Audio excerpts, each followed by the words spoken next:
Just the Queen. My co-host, Dwight Speaks. Yes. Good to have you guys Yes. back. We want to continue a very popular topic, which Yes. is financial stability or finances. Yes. And that's been an interesting topic, especially today with the state of the world, state of the union. Everyone's trying to figure their finances out. I know we talked about it in our last podcast, but we want to continue, dive a little bit further into that topic, and get some more insights, some more details that can potentially help you, Yes. our viewers, with your own personal financial strategy. All right. But to kick things off, anything you'd like to kick us off with or start with, Just the Queen? Yes. I have so many questions about the chosen ones, about mindset, about legacy, about unions, divine union especially. We'll answer all of this for you probably in the next 2 weeks or so, because we have the 4-week session on building financial wealth and foundation. However, I am doing my best to answer as many Q&As online as possible. So kindly continue to send them in, and I will continue to answer as they come in. To clarify a couple of them, one has a question. What is generational legacy? Generational legacy is exactly what we will be aligning with in the next 4 weeks also. It is building wealth, building financial stability, building financial foundation. It is not necessarily about being the wealthiest person in the world. It is about stability in finance. Right. Correct? So this is part of generational legacy. Now, building generational legacy by oneself is not necessarily the simplest thing to do. It is very complex and can be very tedious, and one will give more clarity on this, and my mindset on this.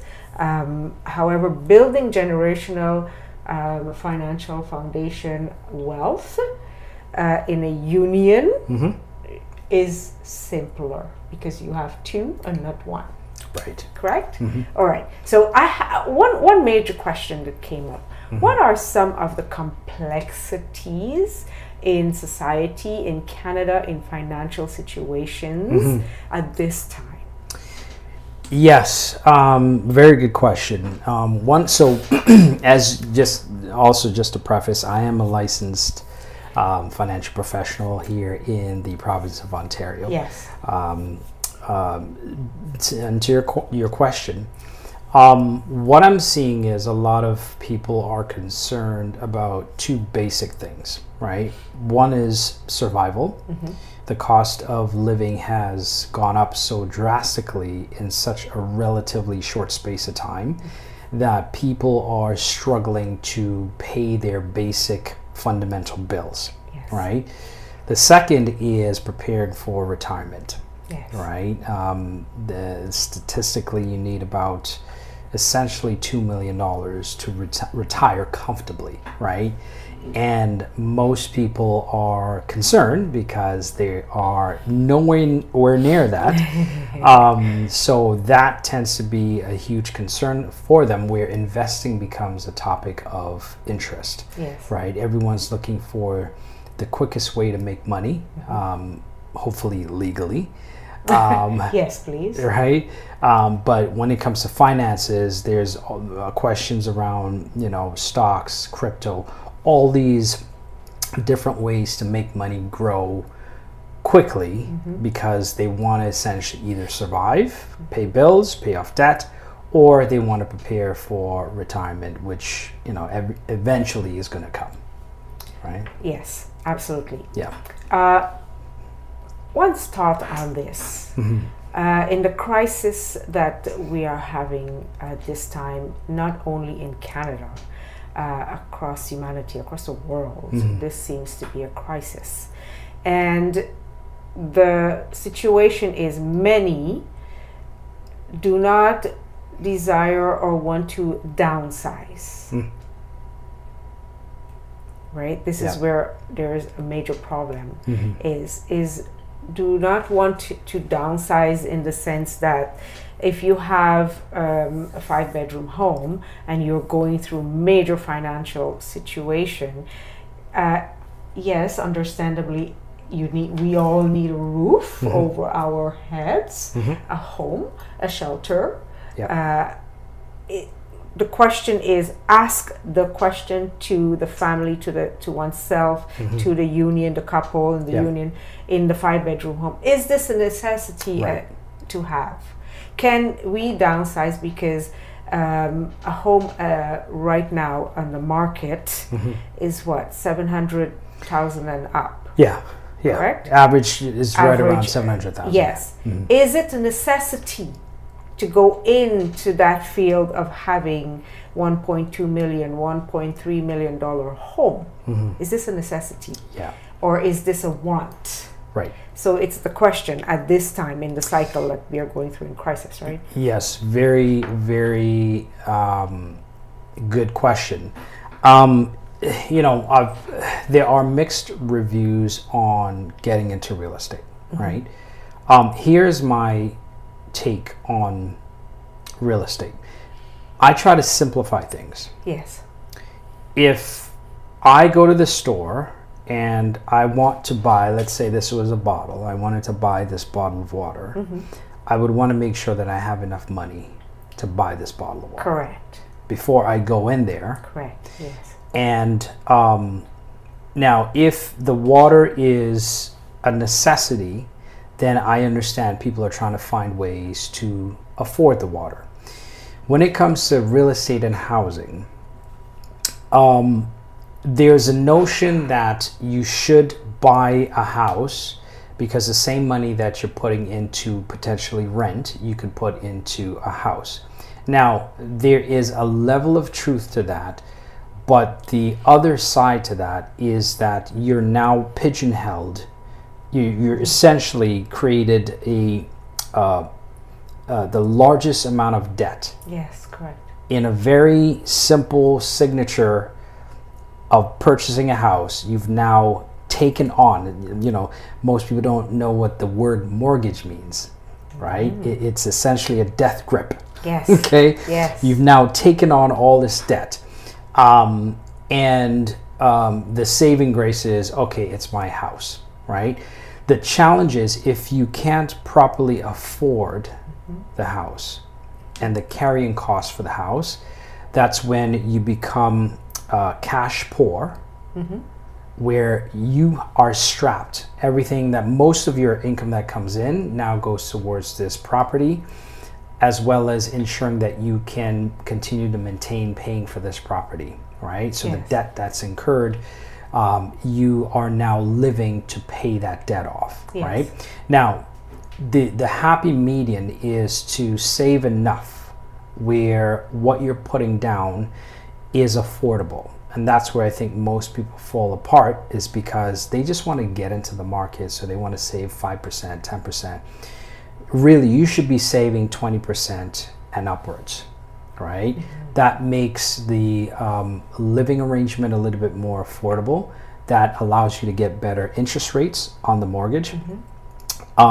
It also allows you to have a little bit more cash flow on your day-to-day expenses, right? If you're putting 5% down, 10% down, and you're a little bit stretched, you have a higher mortgage, percentage on the mortgage, what tends to happen is you tend to be squeezed with your cash flow, right? And when you're squeezed with your cash flow, now you are living to pay the house versus enjoy the house. Exactly. Right? Exactly. So, there needs to be some thought into buying a house, Renting is a good option, right? The value in renting is you're not tied to anything. You are your your debt to income ratio tends to be better, Yes. right? You are more mobile. You can get up and move, right? You're not stuck in one specific space. And 3, you're not carrying the weight of that debt, Yes. right? And I think a lot of people don't factor that weight psychologically, physically, how it impacts them, where you have the stress of paying this mortgage on an ongoing basis, and that tends to kill people. I say kill them in kill their I say just stress. Absolutely. Stress alone. Absolutely. The way one looks at that is that why buy a mansion if you cannot enjoy the mansion? Exactly. And you will be running after the payment to pay this mansion, and you're living in stress. Yes. And what does not come as clarity when purchasing a home is all the expenses that goes with this. There's insurances, there's taxes, there's land tax, there's and the repair Property costs tax. and the property taxes, and there are all of these things that is not given clarity when purchasing a home. The market of real estate makes it looks fabulous. Yes, own a home, it's so easy. No. There's a lot that comes with that. And the question one have is, do you really own that home? Right. Yes. The very good question, right? So the truth is you're buying a liability when you purchase a house. If you're not putting more than 50%, if you're not putting down more than 50%, you're buying a liability. Yes. Which means you don't have majority ownership over that property. You miss 3 months of payments, bank's knocking on your door. That's the quickest indicator that you don't own that property. Absolutely. Right? Exactly. So, to that point,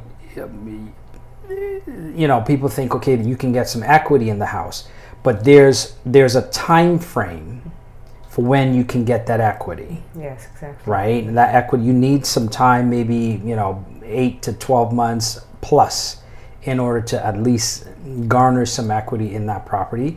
And the other part to that is, with the state of the economy and the state of real estate right now, I was just talking to a friend of mine who bought a condo during the bubble, during the pandemic, and they're sitting on the property. Why? Because if they sell it, they're losing money. Yes. Right? Yes. So that equity that you thought was going to be there is contingent on how the market responds and how the market reacts to what's happening in the economy. Absolutely. Right? So getting a mortgage is something you want to give very careful thought to. What I tell my clients is, let's do a financial review, a financial needs analysis, to figure out where are you financially, and at what point would you be ready to comfortably purchase that house, right? Because we all have hopes and dreams and wishes, right? But you gotta I call it the come to Jesus moment, right? That's where you put everything on paper and you're like, okay, I need to figure out when this can happen. If I need to save for another year, I need to put away maybe an extra $1,000 a month for the next year and a half. Then you do that versus trying to squeeze yourself in the market. Because I can tell you for a fact, the amount of clients that I've spoken to who are excited, hot and excited to get into the market, they get into the market, and now they're finding themselves having with $10,000 in expenses a month. And now they're stressed because the same thing that they were excited about now becomes a liability, something they're stressed about. Yes. So, exactly. For one, I always say this. Wisdom speaks. Wisdom speaks. Evaluate first. What is more important? What is more valuable to life, to oneself? And for personally, health, first and foremost, is number one, because for me, personally, health is wealth. Yes. The healthier we are, the greater wealth we can build. Yeah. Health is wealth. Very good Consider point. that. Master the mindset. Always. I Yes. always teach master the mindset. Wisdom speaks. Yes. Correct? Health is wealth. Yep. And is it necessary to get yourself into a situation where you are so stressed you cannot, because the cost of food is unbelievable. Yes. Okay, it is so expensive. One would rather afford to buy food, healthy food, to put into my body, Right. healthy, Yes. than to be putting money into something that is not necessarily mine. Because as long as you cannot pay this and you are so stressed to pay this, the bank owns it. Yep. The government owns the land. You can never do anything on this house without going back to the Yep. city. Sit down and speak wisdom. Renting versus Buying. purchasing. Everyone thinks when you rent something, yes, you lose. No, not necessarily. Right. Because renting, you are not paying property taxes. You are not having to maintain a home that will cost you so much to do everything around the house, Right. change the roof, all of these things. This is money in investments. Yes. So think of investing. Where can you invest this money Right. instead of putting into something that you're not enjoying? If one cannot enjoy something to the fullest, I'm not getting it. One Right. is not getting it. Okay. For me, wisdom speaks. Smell the roses on the journey. Right. Enjoy the roses through the journey. So if one cannot enjoy the roses through the journey, and I'm just looking to go after this money to pay a mortgage, the fridge is empty. Right. There's no furniture in the house. Right. One Yeah. cannot enjoy it anyways because you're working 2 or 3 jobs to maintain this mortgage. Yeah. Is it wise? Is it necessary to go put yourself in this situation? Right. Yeah. Right? So let's speak of some investments when renting and what you can save, how to invest this, where to invest this. Yes. Yes. Very good question. Investing, and to your point, you want to do both, right? One of the things I tell my clients is whatever works for your financial situation, do both. Meaning, while you're renting, invest. Okay. While you have debt, you may still want to invest, depending on how much debt you have, the structure of the debt, interest, that type of stuff. Right. Again, that's where we go through a financial needs analysis to figure that out. When investing is, let me first say this. Nothing is guaranteed with investing. Okay. Everyone gets excited about investing because they're thinking about the great returns that they can get. But you have to keep in mind that what goes up comes down. As well as the way investing works is you want to look at investing in companies that manage the livelihood of humanity, right? So you're thinking of,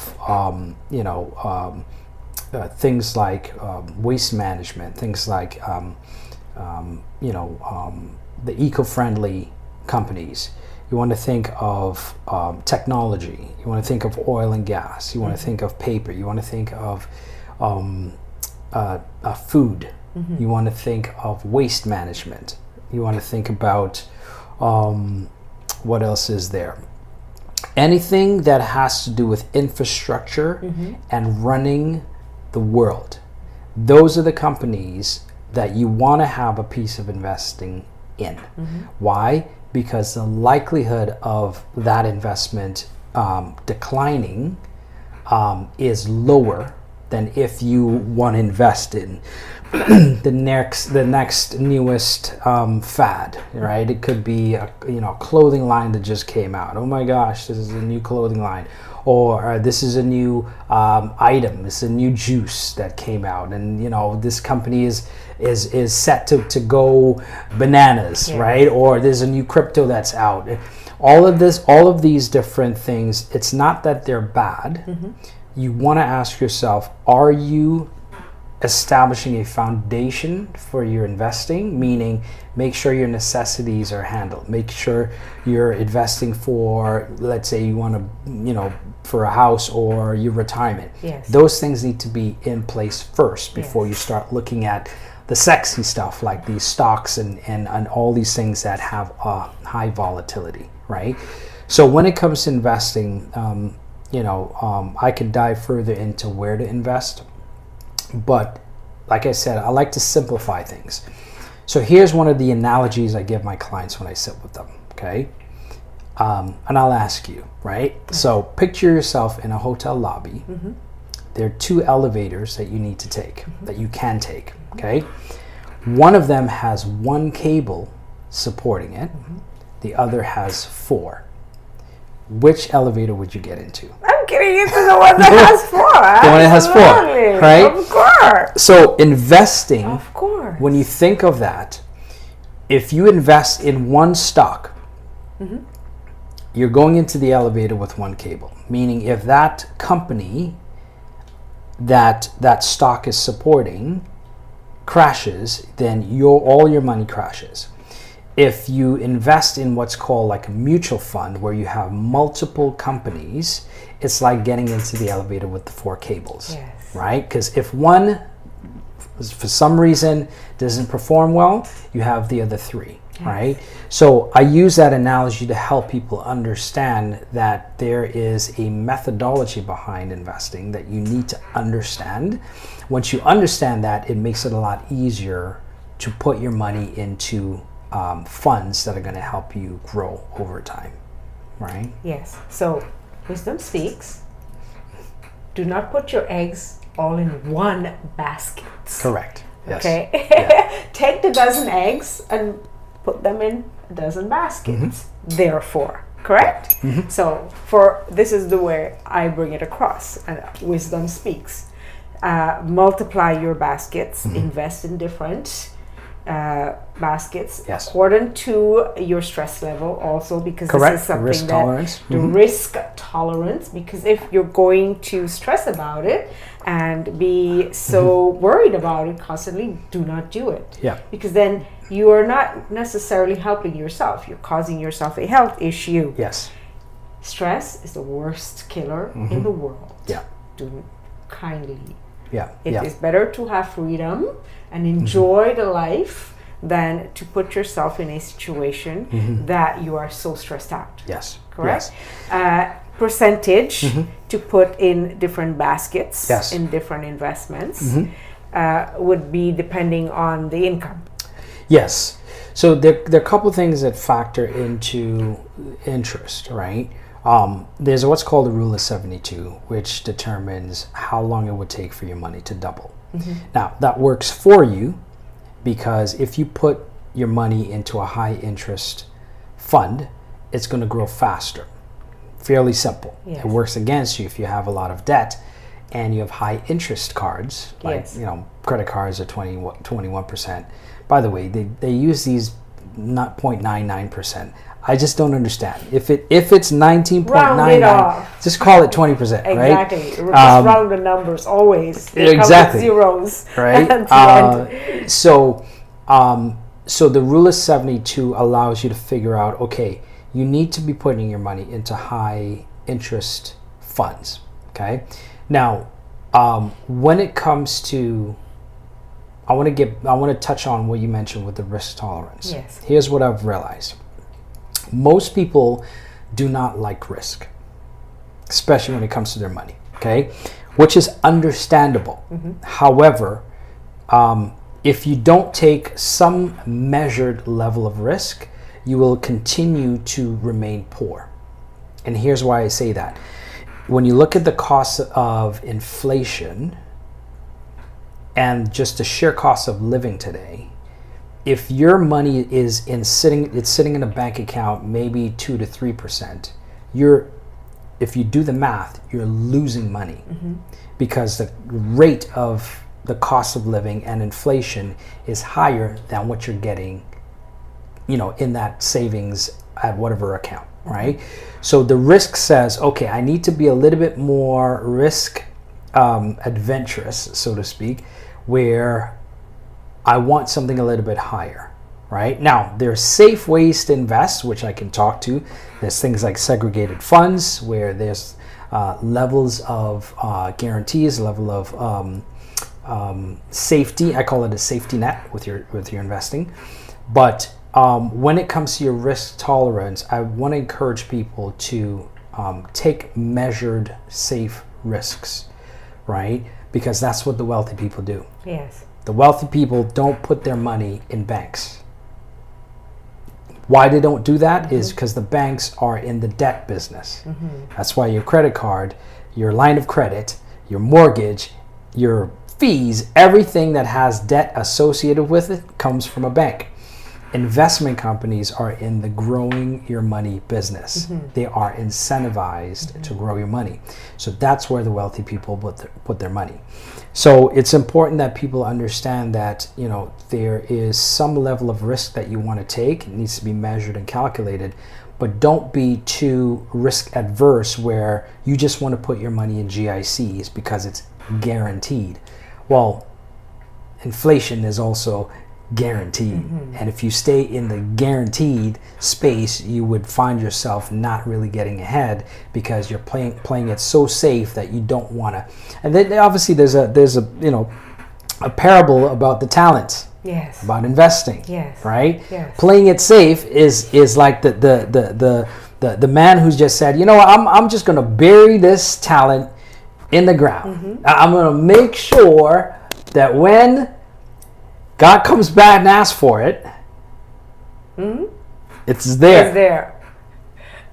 So I'm glad you brought that up. Okay, so I'm going to tap into this topic a bit for the younger generation. I will speak to the younger generation here.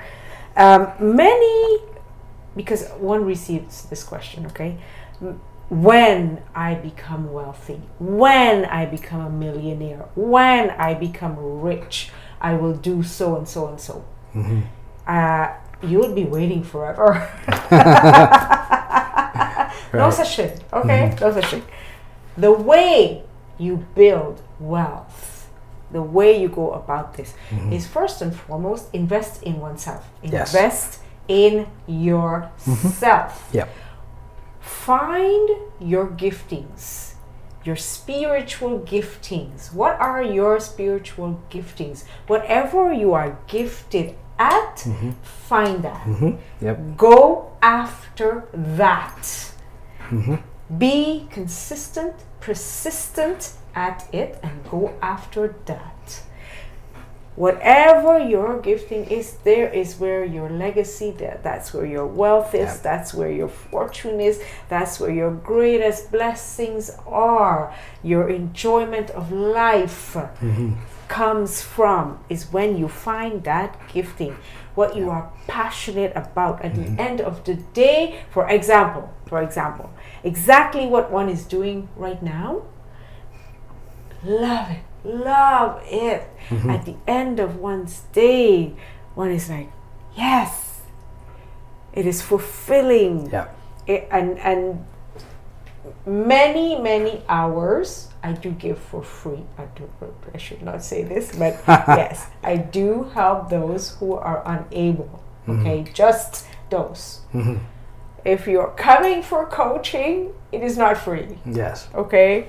You better tell them. It is not free. It's going to cost. Okay? Coaching cost. This is my time giving to you. I am attentive. I'm giving you insights. I'm laying out a foundation for you. This cost. Okay? Therefore, to quite a few young people who reached out this week, between last Wednesday and today, Sunday, answer for you. Okay?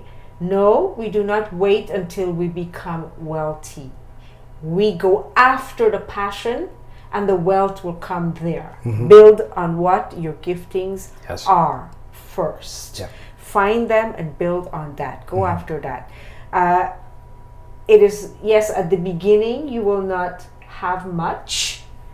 And if, for example, a musician, because one works with a lot of musicians. Yes. And I love music. Yes. You know that. My Yep. soul is music. No, I okay? You're fully aware of I that. know. Yeah. Musicians. It is not easy in the world of music. One is aware of that. However, if this is your heart and soul, do what it takes to get there at a slower pace and work on the side. If you have, I've done this, okay? Coffee shops. I don't care. Coffee shops. In a restaurant, in the grocery store. Legal work, please. Right. Okay, always. Yep. Because every legal dollar that comes in, no matter how small the dollar is, it is a dollar earned. And save 10%. Always put 10% away. Yep. Cut back on something. Compromise on something. The $7 coffee. I'm Yes. always bringing this up because Starbucks, you go in there, it's Yeah. $8 for a coffee. Yeah. Yeah. Put that $8 somewhere. Yeah. A luxury car. Is it necessary if you cannot afford it? Before you can afford it. Yeah. This is where a big major problem is, because a lot of people go out and buy a luxury car. Yes, they can get it financed, but taking it into the shop to get Yeah. The oil maintenance. change, the the maintenance, it's going to cost. It's going to cost. Are you prepared for that? Know what comes with it. Yeah. If you're going to invest in a luxurious car, and a luxurious car can wait. Is it necessary? That ask the wisdom speaks. Yeah. Ask yourself the question: what comes first, Yeah. the car or the home? So, what are you saving this 10% for? The car or a home? Or home. Yeah. Correct? Yes. So this is, I'm always coming back to wisdom speaks, Yeah. right? Yeah. Yeah. And it's funny you say that, and I know we're gonna wrap this segment up soon. Yes. But I have a story that I lived through that, right? And so when I initially came to Canada, this is some 30 plus years ago. My first full-time job was essentially in Scarborough. And I lived in Mississauga, right? So I would spend 2 hours a day one way. So 4 hours traveling, right? So after like my third month, I said, okay, I need a car. And, but I wanted to get a really nice car, right? And God has blessed me. I don't know why, but I have just very unique taste, right? My parents told me that we would walk into any store and they'd be like, okay, son, go find something that you want. I would come back with the best quality and the most expensive. I just don't know what it is. It's just how God made me, right? And so long story short, I started looking for a car. I landed on an Infiniti J30T. Right, it's a beautiful car, mint. It was a tan interior with green exterior. Right, it's like a forest green, beautiful car. And I, thought it was affordable, but then I realized my math and the bank's math were different because I didn't factor the interest, right, as well as the payments and the amortization and all that type of stuff. This is my first car. So I'm now trying to figure out... And insurance. Exactly, right? I'm now trying to... You must have insurance, right? Long story short is within 3 months, and I remember this distinctly, within 3 months, I started looking at my finances and I realized that over 60% of my income at that time was going towards this car. And I said, no. This cannot happen. And I sold the car the next month. right? Now, it goes against popular opinion. Why? Because everyone's excited. Oh my gosh, that's a really nice car. Wow. Beautiful car. 6 months later, where's your car? I sold it. Most people, because of pride, would not do that because they want to keep up the appearance that they're doing well. But I realized once I peeled that back and I started looking at financially where I was, it was not making any sense. So I pivoted, returned the car, sold it, got something a lot less. In fact, I got a Mazda. It was it's the coupe, right? It was just to get me to and from work. That's all I needed at the time. Exactly. Right? So it just goes to say that, to your point, you've got to exercise discipline. You got to understand, where you are financially, and you have to make those hard decisions to do what you need to do. Absolutely. And also, are you living for humanity? Are you living for what people say, like? Are you living for what they call it, the Joneses? The Joneses, trying to keep up with the Joneses and the Jetsons. Yes. Are you living for that? Yeah. Or are you living for life, oneself? I may be the real one in all of this. Okay. One does not live for humanity. One does not live for another. One does not live for, Hollywood and what the fashion world says. And no, one lives for one's soul, oneself. Yeah. That is how one lives. And one always sits and analyze and go through. Wisdom speaks. Yeah. Okay. The reason one speaks of this, wisdom speaks, is because I've been there.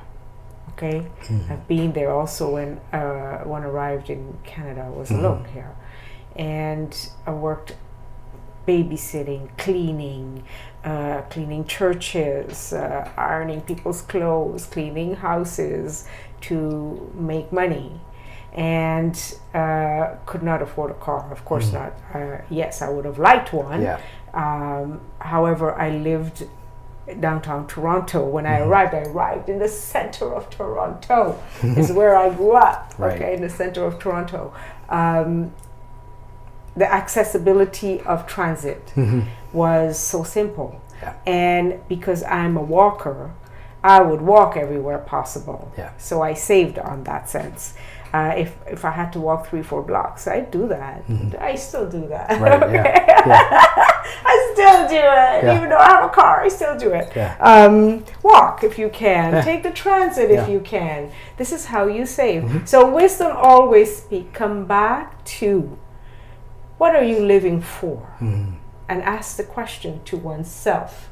Are we living for the grandioseness of society and people, and or are we living for the enjoyment, the love of life? Right. Yeah. Okay, and find that's where you build your wealth. That's how wealth will fall into place, right? Yeah. Go after your passions. Go after the spiritual passion, that giftings that you were gifted with. And that's where your wealth will come from. Yes, it does not come overnight, but it will come. Yeah. I'm here to tell you. Yes. It will come. Eventually it will come. Absolutely. Yeah. Absolutely. This is a good segment. Yes. I think we may need to continue this conversation. There's so many different avenues we can go as it relates to finances. Yes. But I hope you guys got something from it today you can take and apply. As you know, Majestic Queen is a life coach. Yes. So if you need coaching for your life, right, you need to see her. It's not free, though. It's not free, right? So make sure before you approach that you have you keep that in mind. Yeah. As I mentioned as well, I'm a licensed financial professional. Now my services are free.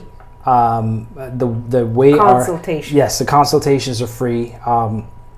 The way our brokerage is set up, where we work with you, the whole goal is to help you identify where we can help, right? If there is a way that we can help, the compensation does come from the companies that we're brokered with versus you having to pay for that service. So I don't want you to feel that you need to, to have all that money or concerned about having to pay.